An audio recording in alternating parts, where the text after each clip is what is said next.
Hello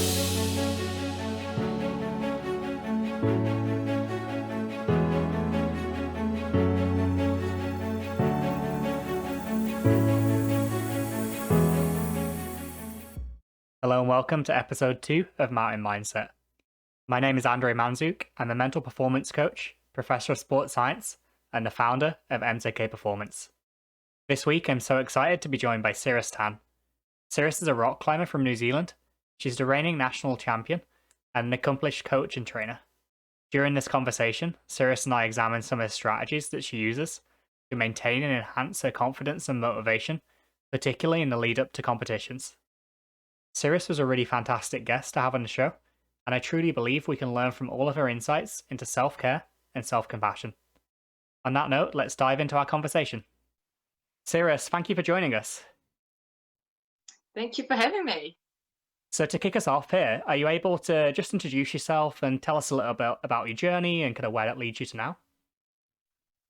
My name is Cirrus Tan. I currently live in Christchurch in New Zealand. I'm 28 years old and I've been climbing for, I guess, half my life. I do climbing coaching and online coaching as well. And yeah, I've recently come back from the Olympic qualifiers, which was held in Sydney, Australia. So yeah, it's good to be back home now and sort of getting back to normal life. And I'm right in thinking you're the reigning New Zealand national champion, is that correct? Yes, so in 2019, I won the National Combined Championships, which meant I could compete at the Olympic qualifiers. Yeah. Fantastic. And then what's something that we might not know about you? Well, I was going to say that, but what don't you know about me? Ooh, I guess for me, like I've been struggling a bit with like focusing on like indoor or outdoor climbing. And recently I've gone more into the indoor comp scene. And even though I do still do outdoor climbing, it's more just kind of for fun and just for like my mental well-being at this stage. But yeah, at the moment I'm more psyched on doing comps and pushing my abilities there. Fantastic. Thank you for that overview. All So to good. start us off here, is there any standout moments from your career to date, either in the comp scene or maybe outdoors? I guess winning the nationals was quite a standout for me. I think because it was the first time I had kind of set a goal for myself to actually really want to win. So when that did happen, it was a massive moment for me because it meant that everything I did leading up to it kind of made sense and everything was worth it. And then yeah, being able to then compete at the Olympic qualifiers was pretty awesome as well. Just being able to compete against some strong Australians, and just the whole experience of going over there, obviously with COVID happening as well, was yeah super memorable. I think all of last year was quite memorable in general for me. Yeah, it looked like a really strong field at the Oceania event. And that must be so validating to achieve those outcome goals along the way. Exactly. Yeah. I think because I've mainly competed in New Zealand, I didn't really know how it'd stack up with the Aussies. So I mean, it was so cool just to go there and be a part of it. But the fact that I was able to do some of the boulders and I wasn't, I was able to sort of give them a bit of a run for their money felt pretty good because, yeah, as I said, I've never really competed internationally, and that was kind of my first experience. And yeah, there were some strong climbers in the field, so it was cool to be able to keep up with them on some of the climbs. I'm sure the first of many experiences to come to. Hopefully, yes. So we've talked a little bit about successes there. Have there been any challenges along the way, and how have they affected you either at the time or in hindsight? I think, as I was saying earlier about sort of I guess the contrast with indoor and outdoor climbing, that is a bit of a challenge for me currently. In terms of New Zealand comp scene, there's not a lot of climbers that do competitions consistently. A lot of them sort of get into climbing for the outdoor aspect. And so I've always felt this pull of like, should I just be doing outdoor projects? Like, is that what makes me, I guess, a climber? And yeah, why am I doing these indoor comps? Like, what's the point? It's sort of been this conflict in my mind. I guess in the last year or so, it's sort of for me, it's been validated why I do these comps, and because I mean, one, they're super fun, but also it's like for me, it's the ultimate challenge. Is that you know, there's the date of the comp, you've got to get ready for it. It's not like an outdoor project where that's just going to sit there for the rest of your life and you can come back to it when you want, but it's going to be waiting for you. So I think that slight sort of urgency makes me more excited about comps. But definitely, I think currently in New Zealand, there's a lot of climbers that are more outdoor climbers, sorry. And I think for that, it's felt like when I train for indoor comps, I feel like I'm kind of doing it on my own a lot. Because there's less people into it, and there's less people training for them specifically. So it does feel a little bit for me like, yeah, I train on my own and I've kind of got my own agenda going on. And then when people ask me to go outdoors, it's kind of this conflict of like, oh, what's going to be more valuable? So that's probably one of the biggest challenges at the moment that I face. How do you find training by yourself? I know a lot of climbers are increasingly moving towards training in small groups or with training partners. Do you find that motivating? Do you find that isolating? I think I would value training with maybe one or two other really strong climbers. The trick for me is that it's hard for me to find the right person or the right people. And for that, I've just kind of been doing it alone. Also, I kind of like to structure my own program, and I kind of end up kind of following my own schedule in a way. And because of my work, it's kind of I'm free at random times of the day, not just necessarily sort of after work hours. So I do sort of nip into the gym at random times, and I just kind of get it done on my own. But I do agree. I think that if I had one or two really psyched climbers that I could train with, I think I could take my climbing to the next level. Yeah, it must be really empowering to be able to write your own training programs and rely upon the knowledge base you have there as a coach and a trainer yourself. Yeah, it's definitely good, but also it can be maybe a bit of a downfall because you end up doing what you already know, right? And you Yeah. end up doing what you're used to and familiar with and comfortable with. And then it kind of, yeah, it can take like an external coach or an external climber to be like, why don't you try this? Why don't you try that? And then that can kind of make you better. So I guess because New Zealand's it's still, it's a small country, we're still developing climbing. There's not a lot of coaches, there's not as much, I guess, resources for me. So I have found some people online, like overseas, that have helped me with some programs as well, which has been really cool. Um, but yeah, it has been good, like being able to just do it mostly on my own. But I think I'm also at the point where I should look for outside help if I want to sort of, yeah, step it up a bit. Yeah, I guess it's finding that balance between the comfort of your own programming and the perspective of having others kind of take a look at it along the way. Exactly. Yeah. I mean, you'll know about that as well. So, how about your mindset when it comes to approaching either life or athletics? Can you tell us a little bit about that? Mindset. Okay. I think at the end of the day, if you know why you're doing something, that's kind of all that really matters. So if you find your why, essentially, so if you find like your purpose, um, for me, I think climbing got a bit confusing when I wasn't sure why I was doing it. But in the last couple of years, it's been really clear to me like I'm doing it because, well, one, it's super fun, but also it's a way that I can inspire others to train hard and climb hard. Like that's like in the most basic sense why I climb. And I kind of just chose climbing to be the vehicle of that. For me, it could have really been anything. Any sport might not have even needed to be a sport, but yeah, I think for me, yeah, it's about inspiring others and helping others to also push in their sport and train hard towards it and just show that process. Yeah, so for me, when that was like validated, anything I really did, it was just like if it connected to my why and my purpose, then I was like happy to do it.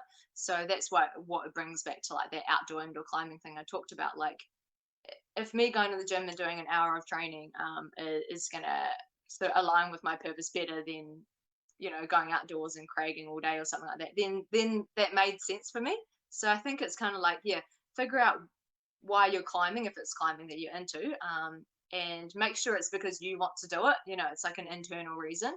And then because then from that, like anyone that says anything or like you start comparing yourself with, it doesn't really matter because you know why you're doing something and you know why you're passionate about it. So I think that's been, it was quite a huge turning point for me when I sort of realized this a couple of years ago.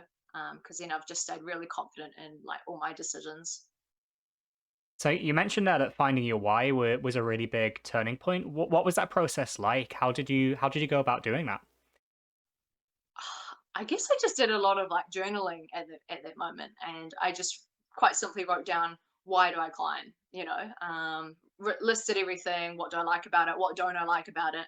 Um, and yeah, that's kind of just what I came to. And since figuring that out, it's just made so much more sense.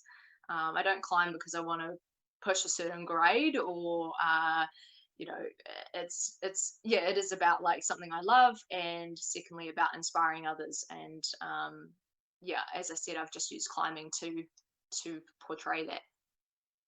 I really love hearing that connection between the reflective process and how that informs your future or your day-to-day actions. I think that's really inspiring for a lot of people to hear.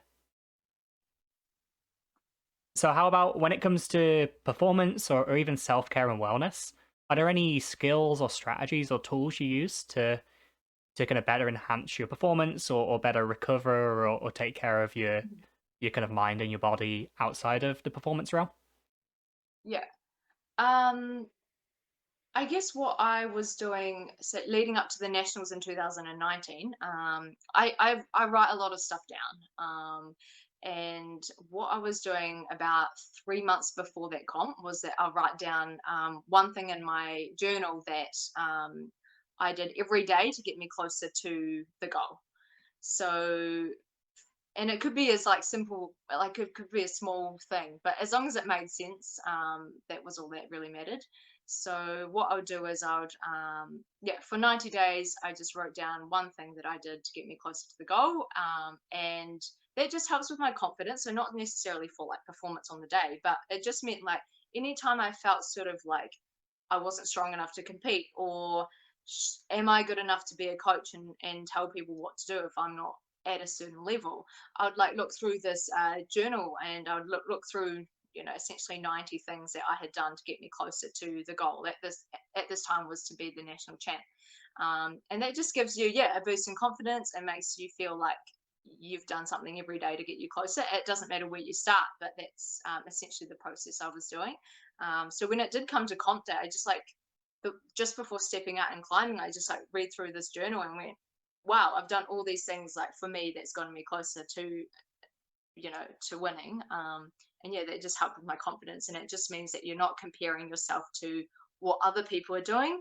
Um, you know, you see a lot online of how people are training, and you kind of go, should I be doing that? And you know, you kind of think, oh, should I add that in? Should I take that out? And then you're just bombarded with options. But yeah, having this was like something that I really held on to because it was something that I did, um, that made me stronger based on where I was. And so it meant that when I did see things online, like of people being super strong and they're the competitors I was going against, it didn't really matter because I was like, well, I've got my process, and I was trusting in that process. Thank you so much for sharing that with us. I think that's such a powerful tool and so simple on the face of it, but so well used in terms of being able to look back. And you spoke a little bit about comparing yourself to others, and I think this is a strategy that really allows you to compare yourself to where you were and to really highlight a lot of the work you did along the way. Exactly. So you're kind of comparing, yeah, yourself to your yesterday, right?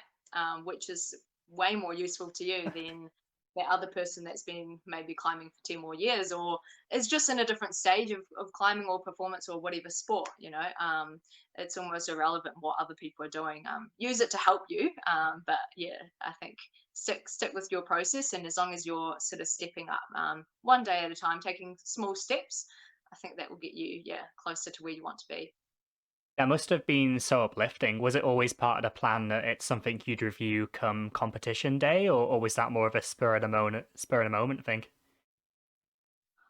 It was probably quite spur of the moment, to be honest. I kind of just was like, I was at a point where I was looking online at what competitors were doing, and I was starting to doubt what I was doing, and I was starting to doubt if I was strong enough.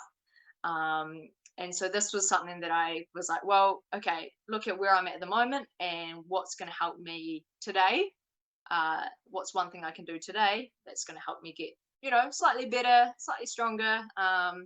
And yeah, that's just kind of what I held on to because it is quite personal, but I think anyone can do it, and it doesn't matter what stage you're at. Anyone can start doing this. Yeah, try it for 3 months. Yeah, see how that goes. Again, thank you for sharing that with us. That's such an insightful takeaway into something we can all do every day, and it's obviously so useful for elite performers like yourself. So, I mean, we touched on it a lot there. We spoke a little bit about habits and routines. Are there any other habits or routines that have been a real game changer for you, or you've kind of cultivated over the years? And then part two of that question is how do you go about building these habits? I know that's challenging for a lot of us. Yeah, for sure. I think uh, trying to find the right balance has been a big one between what I guess, yeah, what you do, and yeah, just knowing when like you just need to rest mentally, physically, and just be okay with being able to just take a few days off because you'll come back stronger.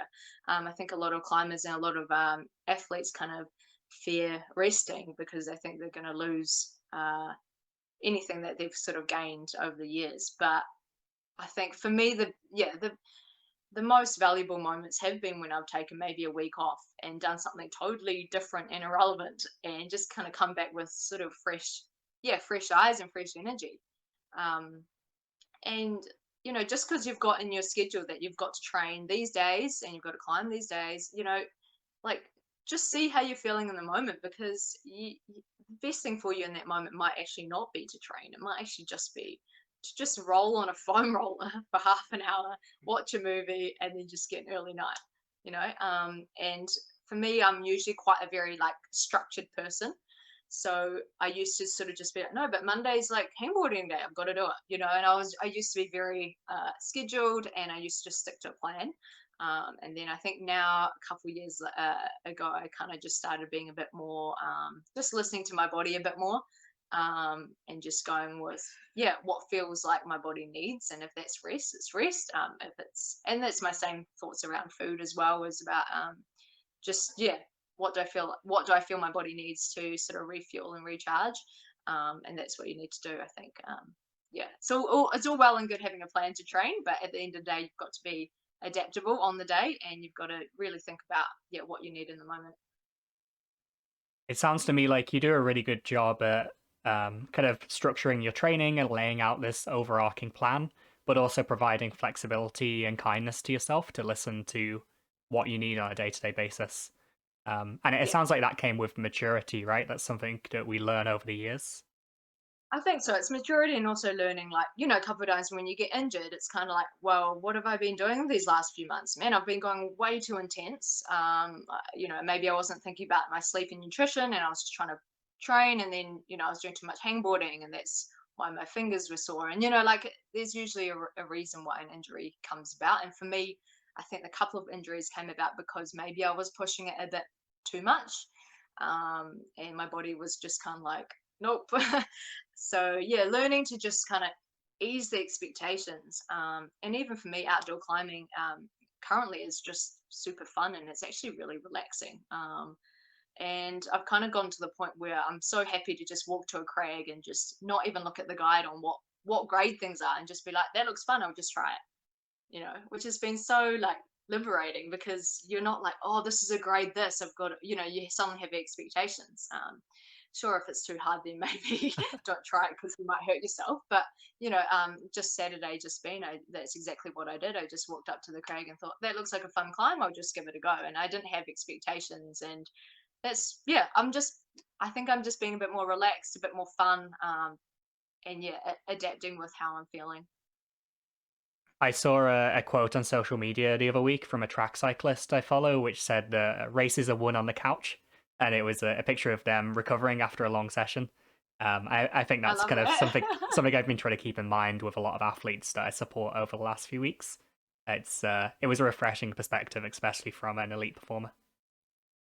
For sure. It definitely makes you feel better when you are just on the couch. You're like, yep, that's what I'm doing.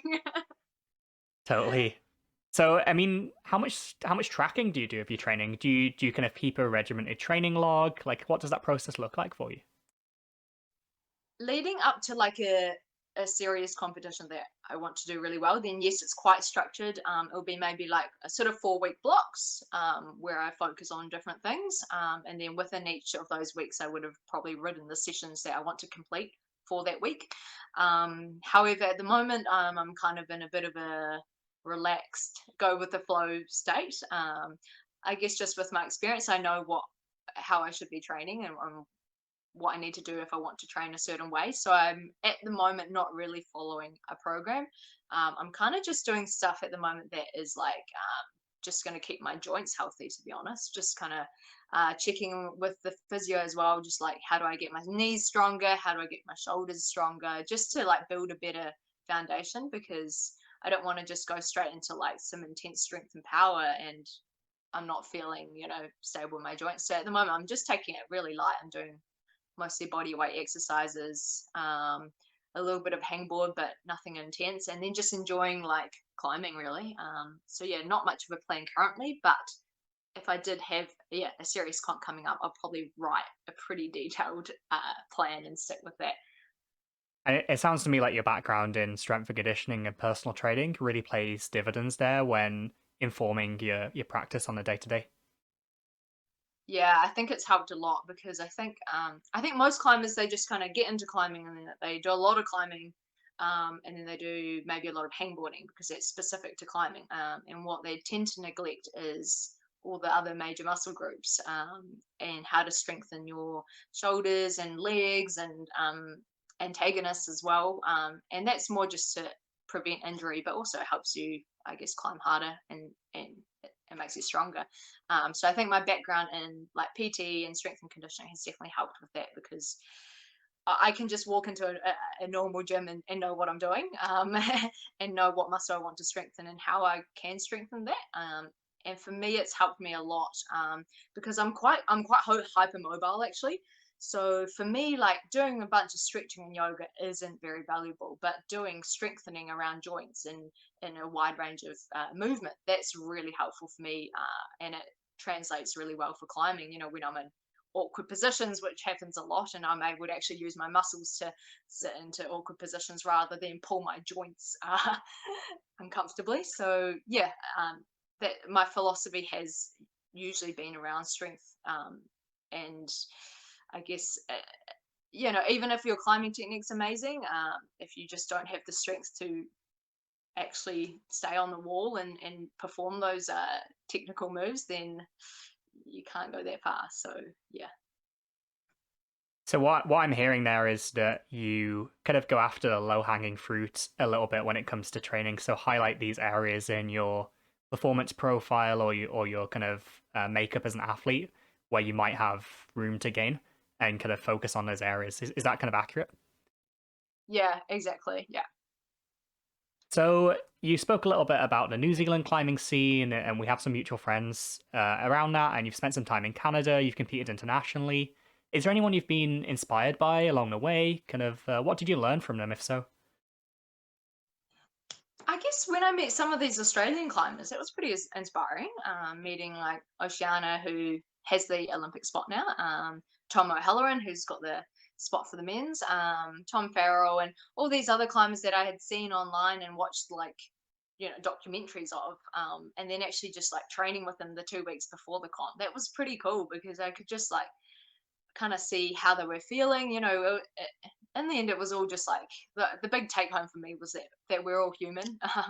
We all have down days, and we all have our own insecurities and struggles. And yeah, it was really uplifting for me to climb alongside of them, train with them at different gyms, and yeah, just kind of.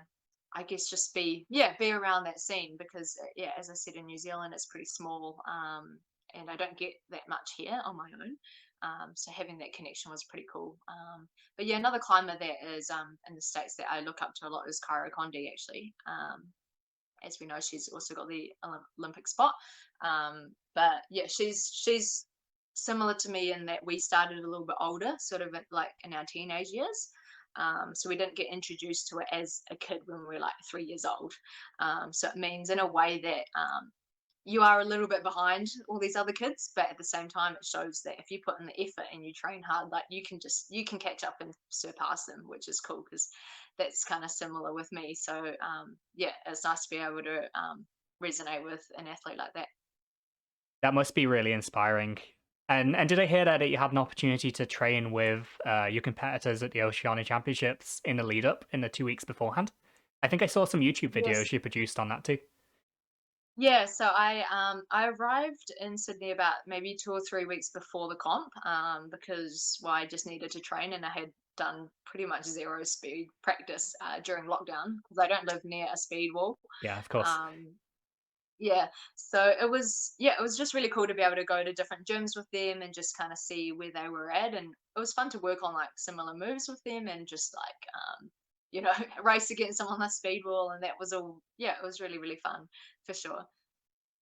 How have you found speed climbing? Because obviously you're kind of a combined national champion, right? Like that's 1/3 of that process or that competition. Yeah. How have you found that? Is that something you Yes. had a lot of background in beforehand? Zero. So speed, like most, I guess, boulderers or lead climbers, when that was sort of one of the components of the combined, people kind of thought, "Oh crap," like, should I bother? Because this is like speed is just a whole different world.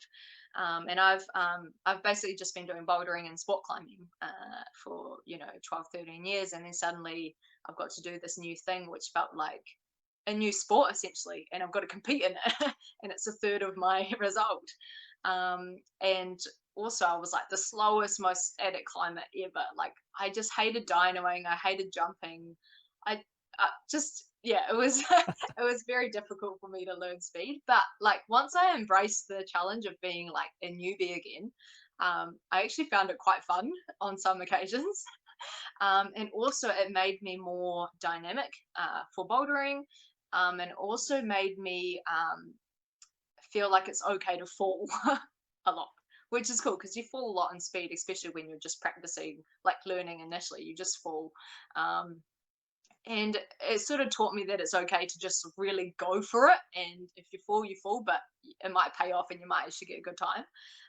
So looking back on it now, I actually, yeah, enjoyed the fact that speed is in it. I think that having speed in it as well means that we're going to get like all rounder climbers, um, which is kind of exciting. And it's been really fun watching like boulderers and lead climbers try to do speed climbing. And it's been cool that a lot of the athletes have like embraced it, I think.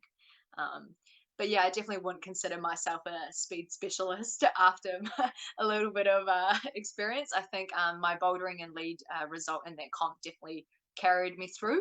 But in saying that, I still did put an effort to train on the speed wall before that comp, just to get a little bit more familiar with it. And I think that made the difference.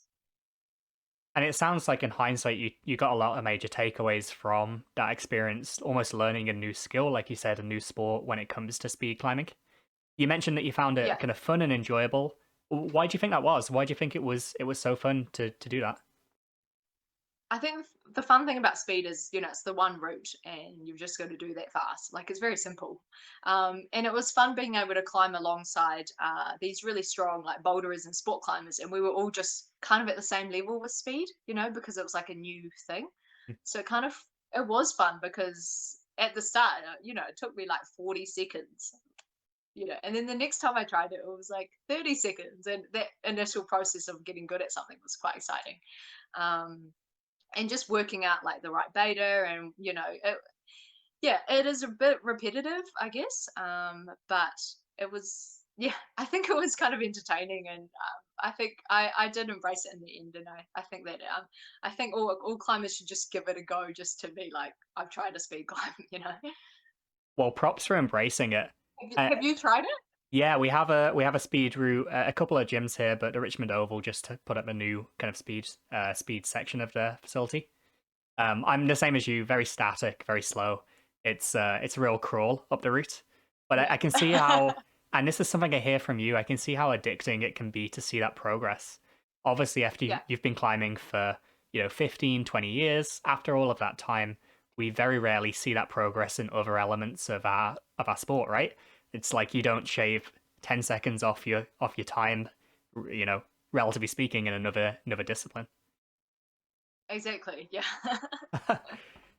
So we started that conversation now talking about people you've been inspired by, and I'm curious, is there anyone that's offered you some really great advice along the way? And maybe could you share with us what they passed on to you? Um, I think the first thing is what you focus on like happens. So what you feed grows essentially. So if you're really focused on something and you're really positive about something, then that's going to happen for you in that way. But in contrast, like if you're thinking about something really negatively, you don't think you're going to succeed at something, you think it's too hard, you think you'll never get this move, then that will probably happen. So yeah, quite simply, yeah, what you feed grows. And I think that's actually, yeah, it's simple, but it's so true. And that loops back around to the intentionality you spoke about when you detailed how you're writing down successes for every day and steps closer to your outcome goals.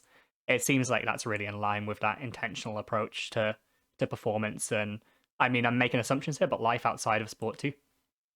Yeah, so true. Like even if the intention is to rest and blob out and eat junk food, like there's a reason why I do that, like, and it's because it's good for me mentally, it's good for me socially, all of that, which makes me, I think, a better person all rounder, not just climbing wise. So, yeah, I think, yeah, that's true what you said. Well, thank you for sharing that with us.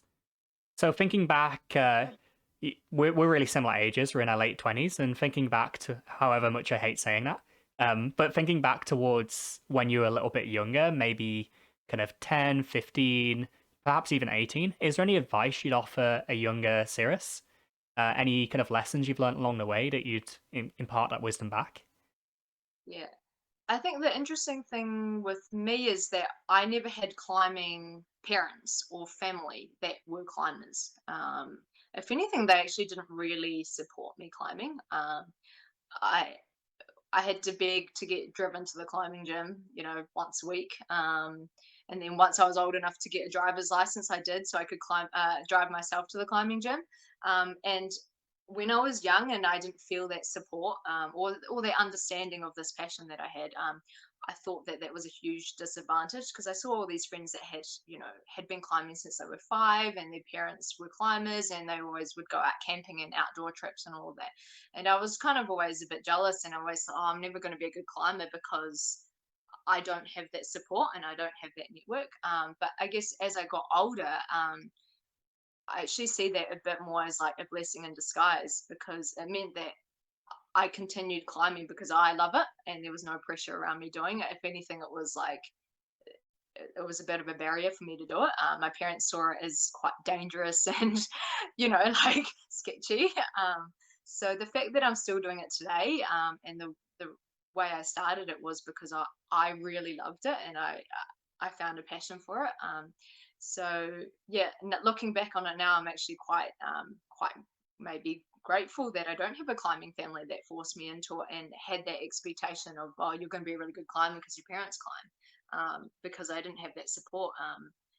Actually, it worked out really well for me because it meant it was coming from me and my desire to want to climb and improve. So yeah, at the moment I'm really grateful of that journey actually. What stands out to me throughout this conversation, Cirrus, is how often that you reframe these challenges from the past, right? You take these events or these stumbling blocks or roadblocks along the way, and you reframe them into kind of opportunities. And I think that's something I see in a lot of elite athletes, and it is really inspiring to hear. Thank you. Yeah, even I mean, I guess with last year of COVID and all that. Initially, it was really lame because the comp got cancelled and obviously lockdown, couldn't train, all of that. But looking back on it now, it was a perfect opportunity to rest and have a little reset and just kind of figure out what I'm doing and why I'm doing, what I love. So yeah, I think it is a little bit about spinning a positivity sort of light on a lot of I guess what could seem like a negative at the time, and sort of growing from that. Well, it seems like lockdown didn't do anything to dampen your internal drive or motivation for the sport. Yeah, if anything, I think it's actually just helped it along, to be honest. Yeah, I mean, we were all in lockdown, right, at some stage. So it wasn't like I was the only one sitting at home not training and climbing. It was like we were all going through the same thing of not being able to climb unless, we've got a home wall. But, so I think being able to just be like, okay, well, this is a kind of a global thing that's happening to us. Well, how can I make this a positive and, not feel like I'm missing out and, it's about me, it's actually like, we need to go through this for the safety of the world. So yeah, I do. Yeah, at the moment, I see that as a bit of a positive for my climbing journey. Yeah, that's such a, I mean, thank you for sharing that perspective with us. That's such a holistic view of sport and performance. So, thinking towards the future, you've mentioned you're really psyched on comp climbing right now, and maybe outdoor climbing's a little bit more about self care and exploration for you. But what does the future look like for you? What's the next couple of years, and maybe even further afield? Do you have any plans or projects you're psyched on? I mean, when we are able to travel again, who knows when that will be, but I would really like to go overseas to Australia, Canada, and yeah, back to Europe to just get on some like really exciting and fun routes outdoors. I guess for the interim, when I've got to stick around New Zealand, it's not a bad place to be, but it'll be mostly around just kind of yeah, exploring some of the places I've not even been to in New Zealand. And yeah, I've got like lead nationals coming up just in a sort of a month's time. We've just had Boulder nationals last week, so there's sort of things to look forward to along the way.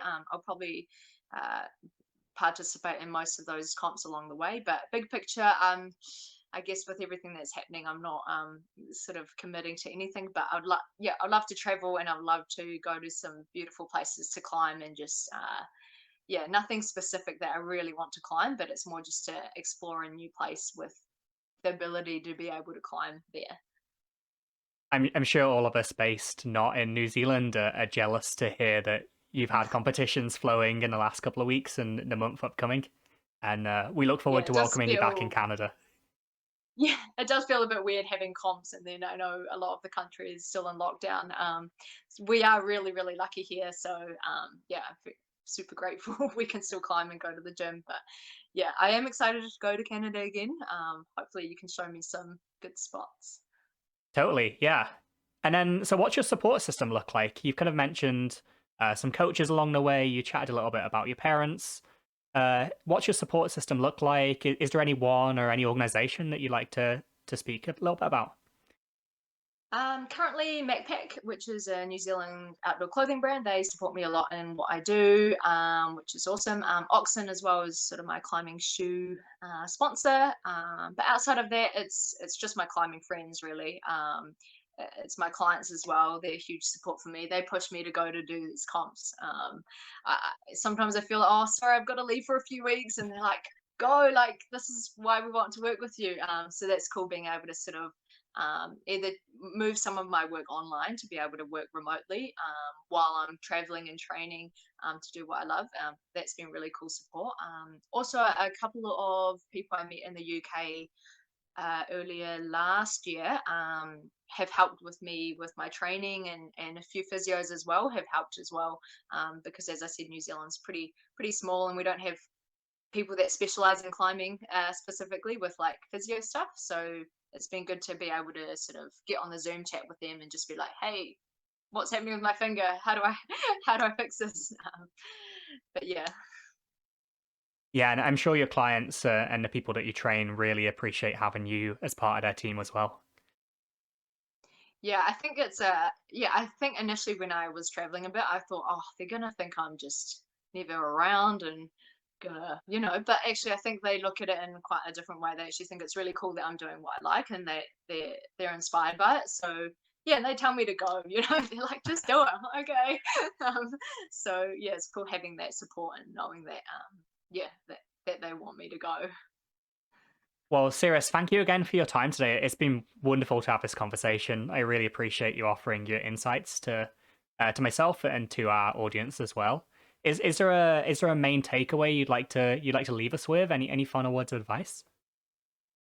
I think the main thing we've been going on about this conversation is a bit more just kind of general wellness, really, and just kind of not don't be too hard on yourself. But a quote I really like is to just fill your cup up first, and then serve others with the overflow. So you're no good if you're knackered and you're burnt out.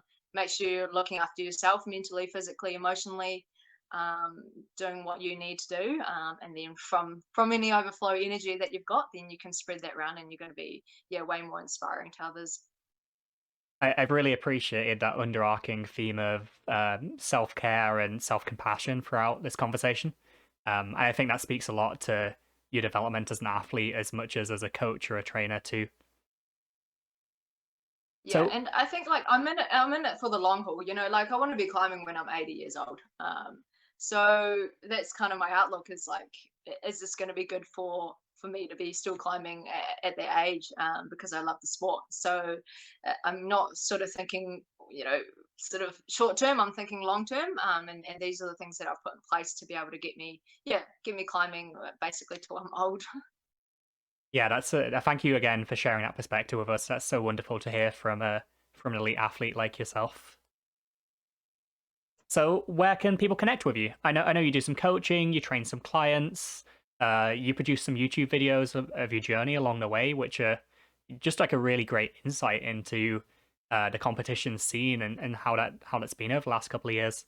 But where can people find you? Where can they connect with you? Where can they train with you? Sweet. Yeah, just Instagram, just either type chicks and chalk or just Cirrus Tan. I don't think there's many of us around. You'll find me pretty easily. YouTube, just Cirrus Tan. Yeah, I do some random training videos. I did a video of like sort of behind the scenes of the Oceania's Olympic qualifier comp before it happened. And then also I've done recently like isolation videos because that's all that's been happening. But yeah, if you want to, I guess, get me to help with any online coaching, I do more specifically coaching with female climbers. But yeah, mynextprogram.com is my website. But definitely if you're a dude, I can still help you. Um, so yeah, just connect with me, message me. I'm always happy to offer some help. Cirrus, again, thank you so much for joining me today on Mountain Mindset. It's been really great to have this conversation, and I've loved hearing your perspective on training and on, like I said, compassion, self care, and wellness along the way. So I really appreciate your insights, and I'm sure our audience will too. Thank you, and yeah, thanks for reaching out as well. It's been a pleasure. So thank you. I'm so glad that you could join me for that conversation. I really appreciated hearing how Cirrus integrates self care and self compassion into her training process. Unfortunately, that's something that often gets lost when we think about high performance. If you enjoyed this content and want to see more like it, then please take the time to give this video a like and subscribe to the channel. If you're interested in connecting with Cirrus or following along with her journey, I've included links to her YouTube, her website, and her Instagram in the description. I've been Andrei Mandzuk, and you've been watching Mountain Mindset. Until next time.